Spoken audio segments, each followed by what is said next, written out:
They pressed a red-hot iron rod against my skin, right there in the basement of the most prestigious high school in Massachusetts. No one stopped it. No teacher. No camera. No one. And just when I thought I was about to be branded as some kind of sacrifice for the sick traditions of the so-called legacy students, a sudden downpour from the ceiling saved my life, triggered by the one guy they all called the scholarship trash. My name is Ethan Wells, and I survived a tradition that should have been outlawed a century ago.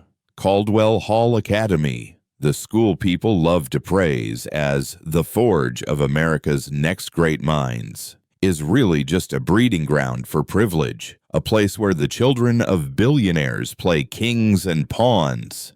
And kids like me, we either learn to bow or get crushed. It started out like a prank, or at least that's what I thought. A flicker of flame in the dark, a glowing metal emblem, Caldwell's official crest, and 3 half-lit faces under the buzz of flickering fluorescent bulbs, each holding down a part of my body, like I was a stolen object they were about to stamp ownership on. Chase Beaumont, son of the East Coast's biggest real estate tycoon, held the branding rod. He looked me dead in the eyes and said in a calm, almost friendly voice, "Every outsider needs a mark. You'll thank us later." I'd never felt so alien, not because I wasn't smart. I was ranked top 3 in the entire school, not because I didn't try to fit in.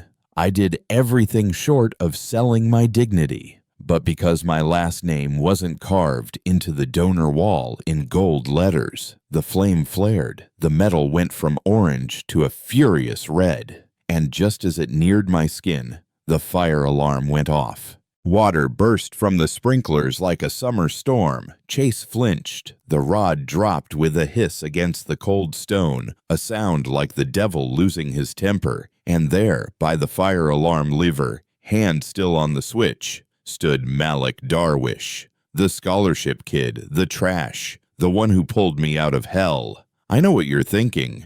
Why would someone like me, no money, no famous last name, end up at a place like Caldwell Hall? The answer's simple. I had no other choice. I'm the byproduct of a broken marriage. 2 people who loved power way more than they ever loved their child. My dad is a televangelist, famous for preaching traditional American family values on YouTube, always with perfect lighting and Bible quotes. My mom, she's the mastermind behind it all. Makeup, post-production, controlling everything from his tie color to his Sunday prayers. I'm their only kid, and I was never part of the plan. They made me memorize Bible verses by age 7. Any mistake, even quoting the wrong version, meant I got locked in the shed behind our house. No lights, no water. One time I spent 2 full days in there just because I said I didn't believe God hated gay people. When I turned 14, they found out I'd secretly applied for scholarships abroad. They didn't yell. They didn't even ask why. They just printed out a one-way plane ticket to Boston and sent me off with a note that said,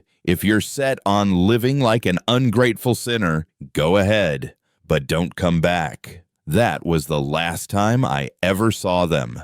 A few weeks later, I stepped onto the pristine campus of Caldwell Hall, a school with a 4-story library, designer uniforms, and oil-painted portraits of ancestors staring down at you like museum curators. Everything was clean, perfect, and so cold it could freeze your heart solid. Every student had a name that meant something. McAllister, Winthrop, Beaumont. Names that, if you Googled them, led to hedge funds, historic mansions, or political scandals.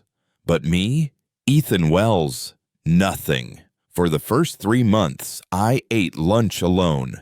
No one spoke to me except the teachers and the librarian. Even my roommate, Jake, only talked when necessary, and he locked his desk drawers like he thought I'd rob him. I didn't blame him. I wasn't one of them. I didn't have a legacy here. I was an intruder. Then Malik showed up. That day, the cafeteria was buzzing, loud and full, until he walked in. A torn backpack, muddy sneakers, and a haircut that looked like he did it himself in the mirror. The room went dead silent. He didn't look at anyone, just grabbed a tray and headed for the empty table in the back. I almost called him over, but Jake grabbed my wrist, tight, then whispered, "Don't." The last scholarship kid stole 3 Rolexes and a MacBook, vanished the next week. I didn't believe Jake, but I also didn't want to be the next outcast. It had taken me months to even be barely tolerated, and in the back of my mind, an awful thought crept in. If I had to suffer to stay here, then maybe he should too. But I was wrong. So wrong. Because what they did to Malik wasn't just isolation. It was a hunt. I used to think Malik was just another scholarship kid, someone who'd disappear after a few months, like all the others before him. But he was different. At first, Malik didn't fight back. When they made him stand up during lunch to have his tray inspected, he said nothing. When they forced him to walk through a metal detector set up just for him at the library entrance, he didn't flinch. And the worst part? He always smiled. That quiet, patient smile that somehow made everything feel even more twisted. I saw it once. A group of rich kids accidentally spilled orange juice all over his shirt, and Malik Dell, instead of yelling or walking away, bent down, picked up his books, and apologized to them. Anyone else would have snapped, but not Malik. Instead, he offered them cookies. Yeah, cookies. The kind with slightly burnt edges, wrapped in aluminum foil. Definitely homemade. I knew because I once stole one while he wasn't looking. But instead of calling me out, he turned around and held out the whole bag. "You can have more if you want. My mom made too many." I almost refused, but I couldn't. Because once, a long time ago, I had a mom who used to bake too. Before everything turned into hollow sermons on YouTube. Maybe that was the first time I saw Malik as more than just the scholarship kid. Maybe I saw him as a person. But what got under my skin even more was that Malik shared those cookies with the very people who bullied him. Chase, the ringleader of the tradition group, once threw Malik's entire backpack into the lake after PE. The next morning, Malik showed up with a fresh batch of warm chocolate chip cookies and placed the bag right on Chase's desk. I asked him, "Why would you do that? Aren't you mad?" He just shrugged and said, "If I become like them, doesn't that mean they've already won?" I didn't respond, but deep down, something inside me cracked. His kindness bothered me, not because it was wrong, but because it was too damn right. And I was too much of a coward to be like him. Still, I didn't stand by him. I kept my distance. Partly because I was scared of getting pulled into his mess, but mostly because I truly didn't think it would go beyond cruel jokes and humiliation. What I didn't know was that we were heading straight into Tradition Week, a time when cruelty stopped being pranks and became ritual, a bloodless ceremony with very real scars.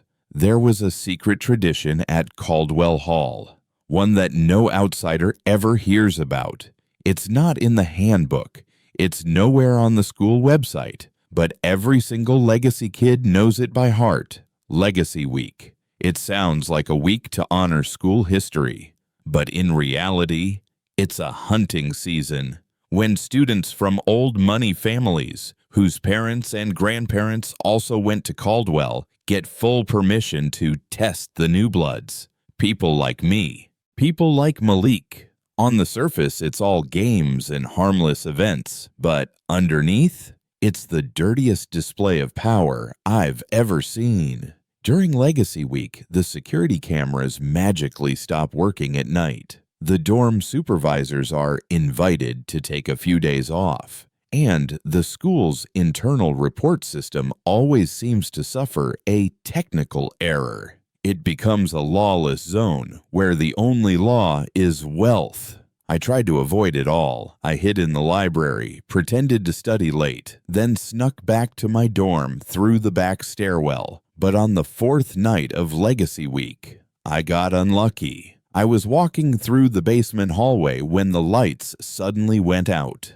And then, the echo of footsteps slamming on tile. I turned, and there he was, Chase Beaumont, stepping out of the shadows, holding a piece of metal the size of his palm, engraved with the Caldwell crest. Behind him were Marcus, the guy who always pretended to stay neutral, and Dean, an upperclassman with a known temper. All three wore gloves and hoodies, but I'd recognize Chase's laugh anywhere. "You know, Ethan," he said, voice light as air, "this school has traditions, and every outsider needs to be marked." I turned and ran, but both exits were blocked. They were faster, stronger, and worst of all, they had nothing to be afraid of. Chase lit the torch under the branding plate. The blue flame hissed to life. The metal turned from silver to orange,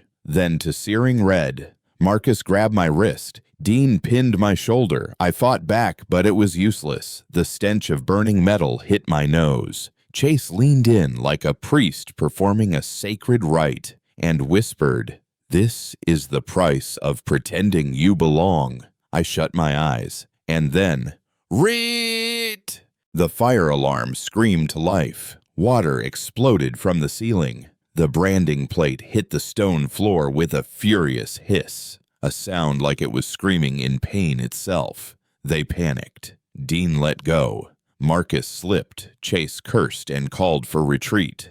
I collapsed to the floor, my chest pounding like a war drum. Through the downpour, through the sheets of cold water pouring from the sprinklers, I saw him, Malik Darwish, soaked to the bone, hand still on the fire alarm lever, eyes locked on me, unshaken, unafraid. He didn't say a word, he just reached down and pulled me to my feet. That night, I finally understood. Malik wasn't just the quiet scholarship kid. He was the only person in this entire school who dared to do the right thing, even if it meant going against the entire system. The next day, I walked into the principal's office ready to tell the whole truth. I thought Chase and the others would be called in, questioned, punished, at least investigated. A part of me still believed there was justice at Caldwell Hall, but the moment I sat down, I knew I was wrong. The principal didn't look at me. He stared straight at Malik, standing silently next to me, his shirt still damp from the night before. "Do you have any idea how much damage you caused?" His voice was cold. "The basement's flooded, equipment destroyed, wooden doors warped, thousands of dollars gone because of a stupid prank." I blinked in disbelief. "You don't understand. They were going to burn me. Malik saved—" "Enough," he cut me off, still staring at Malik. "You're exactly the kind of student this school was built to avoid. Bringing in someone from the projects was a mistake. One more incident, and you're expelled." Malik didn't say a word. His shoulders dropped, and for the first time, I saw his eyes go completely empty. We stepped out into the hallway. Chase was waiting, standing there like some young politician, tie perfect, smirking like he was meeting a date after class. He walked over to Malik, leaned in, and whispered something I couldn't hear. But I saw Malik freeze. His jaw tightened. His eyes turned to ice. Then he walked away, silent. That night, I went to his room. I wanted to talk, to thank him, to say I'd stand with him. But the door was locked. The lights were off. He never answered. The next morning, A scream echoed through the dorm hallway. I rushed out. A crowd had gathered outside a room being torn apart by campus security. Malik stood in the corner, expressionless. One guard held up a small plastic bag. "Found weed in the drawer." And the crowd gasped, like they'd just uncovered an international drug lord. No investigation, no lawyer, no questions. By noon, Malik was expelled. No goodbye. No one walked him out. Not a single student spoke up. I found him later, sitting alone behind the dorms, stuffing clothes into a black trash bag, like he'd never existed in this system. His head was down. His shoulders trembled. And then he cried. Not loud, angry tears, but the kind of crying that happens when someone finally realizes the world isn't fair, and maybe never will be. I didn't say anything. I just sat next to him. A few minutes later, he pulled a worn-out photo from his wallet. A man in a doctor's coat, standing in front of a hospital. "My dad," he whispered, voice cracking. "He used to be one of the best doctors in Syria. Now we can't even afford cancer treatment for my little sister." I thought, if I made it into Caldwell, I'd learn. I'd become a doctor. I'd save her. But now... He stood up, slinging his backpack over his shoulder, his voice nearly breaking. "Chase knows. He knows about my sister, and what he whispered this morning was, 'She's gonna die before you ever save her.'" My fists clenched. I'd been waiting for someone to punch that smug bastard for a long time. What I didn't know was that someone would be me. When the taxi carrying Malik disappeared behind the last row of maple trees, I just stood there, phone clenched so tight in my hand I nearly cracked the screen. I didn't know what I was going to do. All I knew was this: an innocent person had been destroyed, and those responsible. They were still sitting in the cafeteria, enjoying lunch like nothing ever happened. That afternoon, I walked into the cafeteria with my phone, secretly recording. I sat at the table closest to Chase, who was laughing, loud and confident, surrounded by his lacrosse buddies. He was going on about tradition and teaching lessons to people who forget their place. He never said Malik's name, but every word was a dagger. These scholarship kids always break rules, then cry when they can't handle the pressure. I recorded everything. After lunch, I sprinted back to my room, opened my laptop, created a folder, named it Proof Randy System. I started compiling everything.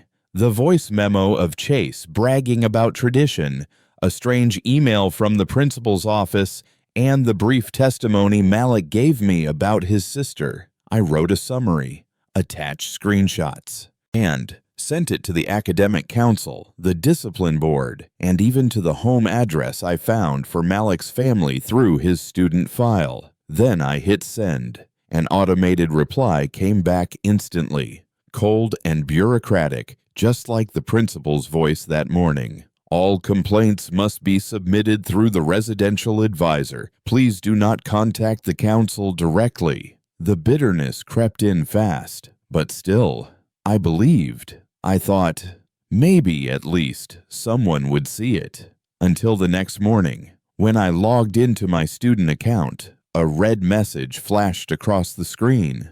"Access temporarily suspended due to improper use of school resources." I froze, ran back to my dorm, opened my laptop. Every file was gone. Not just the new folder, everything. Cloud backups, family photos, old assignments, scholarship documents, all wiped clean. Jake, my roommate, walked in, his face pale. He shut the door behind him, slowly. "Ethan," he whispered, "you're in deep." Marcus said Chase asked him to borrow a lab access card last night. The security guard let him in. He used that login to delete your entire cloud account. My stomach dropped like a stone. "You need to stop," Jake said quietly, eyes fixed on the floor. "You don't get it. Chase, he's not just a student. His dad owns half this town, the banks, the land, even the water plant. Everyone owes him something. You won't win." I didn't say a word, but that night, I didn't sleep. I sat alone in the computer lab with a brand new USB drive, rebuilding everything from scratch. No files, no help, no backup. Just memory, just truth. And this time, I wasn't going to let the system bury it. I thought I was alone in this fight. I was wrong. 3 days after all my files were wiped, I moved to the library, the one place on campus I felt Chase couldn't reach. No one noticed the quiet kid hunched over an old laptop, scribbling notes, headphones in. And then Sarah Langford appeared. She sat down across from me without a word, then slid a small folded piece of paper across the table. Neat handwriting. Just one sentence. "I know your email got blocked. I've seen the system logs. There's something you should know. I believe you, and I want to help."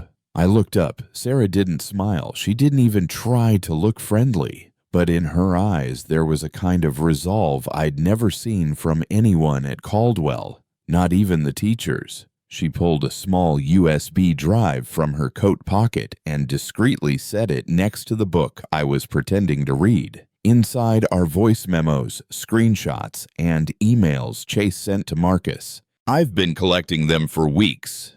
Not for you, but because I know this system is rotting from the inside out." I was speechless. Of all people to stand with me, I never thought it would be the daughter of a Canadian ambassador. That night, when I opened the USB, I nearly cried. There was a voice recording of Chase calling Malik, a glitch in the system that needs to be erased. There were chat logs between Chase and Marcus, discussing my mental state, as if it were a weapon to be used against me after the fire alarm incident. And there was grainy footage of Chase heading toward Malik's room the exact night the weed was discovered. The next day, someone else found me first. Marcus. He showed up outside the library, head down like he was dodging cameras, no longer the cocky sidekick. His voice shook slightly. "I'm sorry for helping him delete your stuff, but I can't stay silent anymore." I didn't say a word. He looked around, then pulled out a wrinkled sheet of paper, a photocopy from Chase's handwritten journal. It was a list. Students to be removed. My name was on it. So was Malik's. And so was Marcus's. "I was just a tool to him," he muttered. "And now, I'm next." A few days later, Emma, the only person who ever understood calculus better than me, approached me in the cafeteria. I'd assumed she'd turned her back when she started dating Chase, but this time, Emma wasn't apologetic. She was furious. "He used me," she said. "He knew I was helping you study, and he got close to me just to isolate you. I recorded him talking about it, and a lot more." That night, we met in Sarah's room, the desk lamp casting a soft, warm glow. 3 people who once had nothing in common were now sitting shoulder to shoulder around a laptop, sharing pain and fear. Sarah looked at us and said, "We can't take down the whole system overnight, but we can start. Evidence, strategy, a plan. And most important, we're not alone anymore." I nodded. For the first time since I set foot in Caldwell Hall, I didn't feel alone. As we started piecing together the fragments of truth, voice memos, screenshots, whispers overheard in hallways, one question began to echo louder in my mind.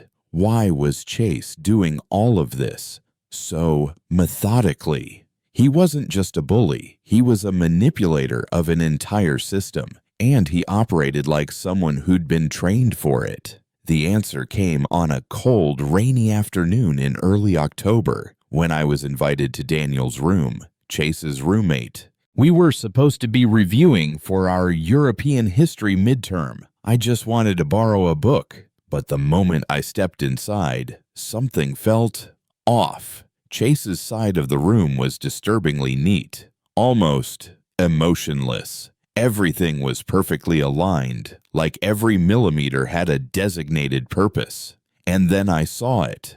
On his desk, a small black leather notebook. No name, no label, just there. I wasn't planning to touch it, but then Daniel got called out for a few minutes to sign a lab supply request, and curiosity overtook common sense. I opened it, and in a matter of seconds, my world cracked open. Page 1. Target summary, personalized monitoring log. Beneath it, a list of names, and under each name, chillingly precise notes. Malik Darwish, Syrian background, full scholarship, father was a doctor, sister has cancer, weakness, compassion, need for achievement. Alex Chen, Vietnamese international student, last year, withdrew after being falsely accused. No response. Disappeared completely. Marcus, controllable via tuition pressure. Keep in inner circle but replaceable if needed. And then, Ethan Wells. History of psychological trauma, prone to self-doubt but reacts strongly to injustice. High potential for rebellion if emotionally triggered. Isolate from Emma before finals. I started shaking. This wasn't just surveillance. This was a strategy for elimination. Chase took notes like a military analyst, identifying weaknesses, environments, emotional triggers, and detailed instructions on how to break each student down. Everything Malik feared, everything I ever suspected, was true. I took photos of every page before Daniel came back. That night, I gathered with Sarah, Emma, and Marcus around the table. I projected the images onto the screen. No one spoke for almost a full minute. Then Sarah whispered, voice tight with emotion, "This isn't bullying. This is predatory behavior. Systematic." Emma said softly, "He's been doing this for years and no one dared speak up." Marcus looked down at his palm, where a faded ink stain marked the formula he once cheated with during a calculus test. My name's on the list, under the category, may rebel if not tightly controlled. I was just a tool. I took a deep breath, and for the first time, I said what I'd been thinking for a long time. If Malik was his last victim, then I'll be the last person he ever controls. That night, we were no longer just a few students fighting back. We became a resistance, with a plan, with proof, with purpose, and, for the first time, with a weapon strong enough to break this system from the inside out. As the first pieces of evidence started circulating quietly among students, photos from Chase's notebook, voice memos leaked through anonymous USB drives, something shifted in the air at Caldwell Hall. Not out in the open, no one dared speak too loudly, but I could feel it. The suspicious glances between classmates, the whispered conversations after class, and the just checking in emails from a few teachers who'd always looked the other way. And then, in a classic power preservation move, Chase Beaumont's father showed up. He arrived in a silver Bentley, stepping onto the main quad like he owned the place. I had never seen the principal walk that fast, rushing out to greet him, face flipping from stern to submissive in under 3 seconds. Within 48 hours, a so-called emergency meeting was scheduled between the school board and the Scholarship Oversight Council. The official reason? Reevaluating scholarship policies in light of recent incidents. But I knew exactly what this was, a legal framework for discrimination. The proposal, drafted by Mr. Beaumont himself, came with a neutral-sounding title, Enhancing Behavioral and Ethical Standards for Non-Traditional Students. 12 pages long, 3 key recommendations, Allow immediate expulsion for signs of moral misconduct. Without formal investigation, require scholarship students to have assigned behavioral supervisors from school staff. Cap the number of scholarship admissions to less than 5% per year. When I finished reading, I felt sick. This wasn't about Chase anymore. This was an entire power structure trying to legitimize his crimes. Sarah reacted first. She contacted her parents, both working at the Canadian consulate, and sent them full copies of the documents. Emma began drafting a legal brief, outlining exactly which vague provisions violated federal education laws. Marcus reached out to a cousin in journalism, just to be ready, as he put it. And me? I began building a data-driven counter-strike. I combed through the school newspaper archives from the past 3 years. I found at least 5 similar cases. Scholarship students who had mysteriously lost access to transcripts, withdrawn without clear reason, or were suddenly expelled over vague rule violations. One of them was Alex Chen, the same name Chase listed in his notebook. I found an old Instagram post from him, written in both English and Vietnamese. When power protects power, truth becomes irrelevant. I knew I had to find Alex. Sarah helped me connect with a nonprofit that supports students facing discrimination in private schools. They confirmed they had assisted Alex with transferring out and agreed to connect us through video if needed. Meanwhile, Chase and his father paraded around campus like kings surveying their kingdom. They moved from classroom to boardroom, pretending everything was under control. They thought they'd locked the system down, that rules could be bought, rewritten, or bent with enough influence. But they didn't know we had evidence.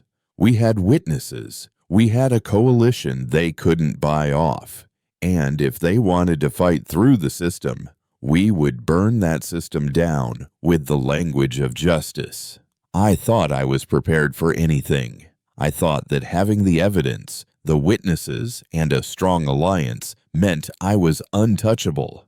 I was wrong. 3 days before the school board's final meeting, I found something that made my heart drop into my stomach. It was close to midnight. I had just returned from a strategy session with Sarah, Emma, and Marcus. When I opened my dorm door, I noticed something unusual on my bed. A small black bag, thick and faintly smelling of disinfectant. At first, I assumed Jake had left his gym gear behind, but when I opened it, I froze. Inside was a sealed plastic bag of cloudy white powder and an unlabeled dropper bottle. Folded neatly on top was a printed note. Your choice. Stay silent or be expelled for something Malik didn't survive long enough to deny. I shut the door, locked it. My hands were shaking so badly I could barely hold my phone. I didn't know exactly what the substance was, drugs, illegal meds, or something fake. But the message was real. I'd just been set up. Immediately, I checked the hidden camera I had installed in my room, a safety measure Sarah had insisted on after my files were erased. At exactly 10:43 p.m., the footage showed Chase entering my room with a key. He looked around, walked to my bed, pulled the black bag from his backpack, and placed it down carefully. His eyes never glanced at the lens. He knew the official cameras were disabled, but he didn't know about mine. I backed up the footage onto 3 separate USB drives, sent one to Sarah, hid another in the student mailbox system, and forwarded the third to the pro bono attorney Marcus had contacted earlier. A few hours later, Chase showed up again. This time, it was in broad daylight, just after PE. He smiled. Not a drunk smile, not a furious one, just cold, smug arrogance. Listen, Ethan, he said. You played well, but this is my board. I don't need you to lose. I just need you gone before your little rebellion ruins the school's reputation. I can do that without leaving a speck of dirt on my name. I didn't respond. Then he offered a deal. drop everything, don't submit the evidence. And in return, I'd get a guaranteed graduation, a glowing letter of recommendation, and a seat at a top Ivy League school. I laughed. For the first time since arriving at Caldwell Hall, I laughed in Chase Beaumont's face. "You still don't get it, do you?" I said. "You can steal scholarships, you can steal my friends, but you can't steal the truth.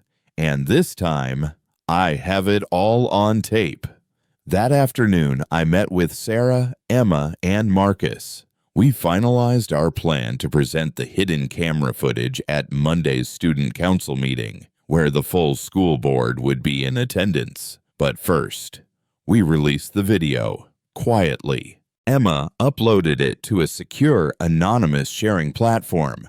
Sarah sent the link to a curated list of 40 people, teachers, alumni, and parents, who had previously raised questions about Chase's behavior. We didn't need a press release. We didn't need headlines. We just needed the right people to see the right truth. That night, my phone wouldn't stop buzzing. Not from Chase, but from students, the ones he had bullied, silenced, pushed to the edge.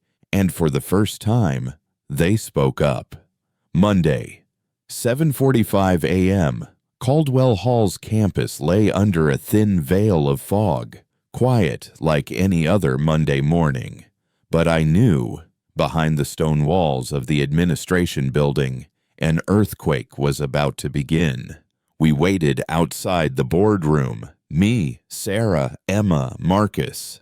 No one spoke. Each of us held a printed file. The USBs were secured. My mind was racing, but my expression was calm. I wasn't shaking anymore. 8 a.m., the large wooden doors opened. The principal nodded for us to enter. No smile, no scowl, just silence. Inside the old mahogany-paneled room, 11 people sat around an oval table. The board, parent representatives, the scholarship advisor, and Mr. Gregory Beaumont, Chase's father, the corporate wolf in a tailored black suit, his eyes filled with contempt. Chase sat beside him, spine straight, uniform flawless, face unreadable, like he already knew this would end in his favor. The principal began, his voice as steady as always. "We've convened today to address allegations of misconduct, unauthorized distribution of internal materials, and potential damage to the school's reputation." I didn't wait. I stood up. No one here wants to destroy Caldwell Hall's reputation, but what's eating it from the inside is silence. I plugged in the USB. Hit play. The footage played across the large screen. Chase entering my room with the spare key, scanning the space, placing the black bag of illicit substances neatly on my bed, and walking out. No cuts, no edits, no denials possible. The room froze. Mr. Beaumont squinted. Chase didn't react, but I saw his hand tighten around his thigh. His knuckles turned white. I didn't stop. Next came clips from Chase's hunting journal, his recorded mockery of Malik, the email trail targeting Emma, the list of students forced to withdraw under mysterious circumstances. Sarah read a statement from her parents, now filed formally through diplomatic channels. Marcus presented documentation proving Chase threatened his family using their immigration status. Emma played a voice clip of Chase referring to scholarship students as trash that needs to be cleared. When we finished, the room fell into complete silence. And then, something I never expected happened. Mr. Monroe, the longtime English literature teacher, stood up, reached into his briefcase, and pulled out a thick folder. "I started tracking these patterns 4 years ago. I've been silent for too long." Next came Ms. Hartley, head of residential life. "I used to think those students were expelled for actual violations. Now I see. I was blind." The room shifted. Power was moving. Mr. Beaumont stood abruptly, slapping the table. His voice trembled. No longer cold, no longer controlled. "This is a setup. A group of angry students trying to smear my son, but no one was listening anymore. Even the principal, Chase's longtime silent ally, finally spoke. I just received confirmation from legal. A formal investigation request has been submitted by the International Education Council through the Canadian Consulate and the Student Human Rights Organization.